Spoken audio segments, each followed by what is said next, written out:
You miss one day, it's a mistake. You miss 2 days, it's a habit. Yeah, not unrelated to this video, but missed yesterday's video. So yeah, I got work at 6:30, but we're out here making a video because you don't miss 2 days in a row. Let's go. The topic of today's video is: there is no wise person, only wise ideas. Now, there are many ways that one can think about this. The way I first approached this was, of course, everyone is a product of what they consume. Whatever you most see, whoever you most hang out with, whatever you most listen to, that is what you are going to believe. You listen to sad, hate, all this stuff, you're going to be a hateful person. And it's besides the point. There is no wise person because that person never thought of the thought. The thought was always there, waiting for them to pick it up. It's interesting. That is how I imagine it. There is a thought that you are always waiting to take. Imagine all these thoughts in the sky, all these ideas, different ways to think about life. They're in the sky, and you see them, and all humans are doing, and all the smartest people do, is they pick them up and they use them and they form them and they shape them like clay. You form ideas like clay. It's an art. To think is art. Everything is art. Art is beautiful. Anyways, people are not perfect, but ideas are perfect. That's another reason. There is no wise person, only the ideas that make the person seem wise. There is no perfect person, only perfect ideas. Same type of thing. However, if you really get into it, what is perfection? What does perfection actually mean? It's sort of the same thing. There can be no objectivity in art, and thinking is art. So by that definition, there can be no objective terms. But perfection is something that everyone is striving to be, but is different for everyone. And so those perfect ideas can form themselves as something that changes someone's life. Perhaps there are no perfect ideas, but there are close to perfect ideas. Perfect ideas, perfect ways to live your life, and all tends to guide you in this crazy, absurd life.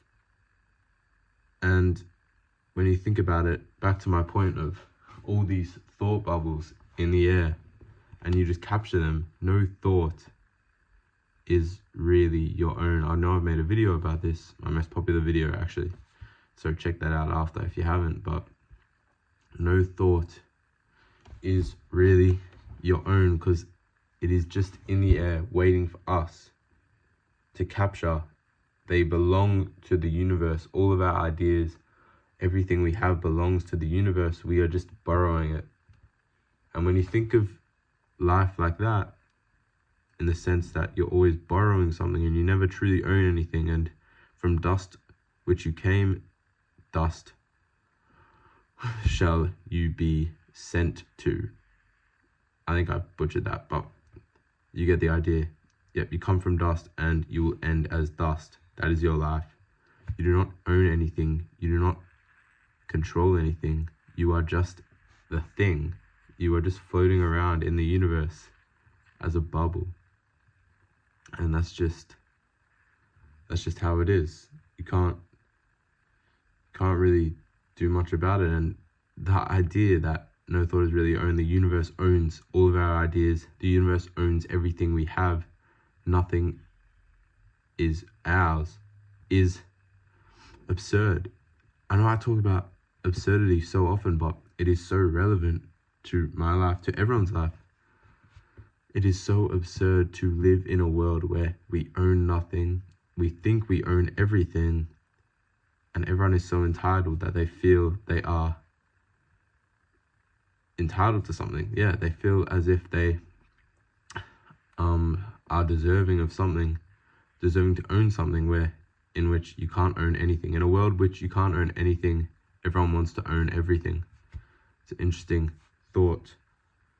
And again, when you think about it, there is no wise person. Every single person who has been deemed wise has flaws and failures. The speech by Chris Williamson, interesting, on Modern Wisdom podcast, he says there are no real adults, and then he goes on to list all these famous people who made terrible life choices. They are not remembered for those life choices. They're remembered as wise, innovative people. Regardless, there are no wise people, and everyone is on the same journey to search for meaning. And I don't think anyone has found meaning, the true purpose of life. If they have, then they would have shared it, because maybe there have been people, religious figures, you just don't know, but no mortal person has found the meaning of life and lived to tell the tale.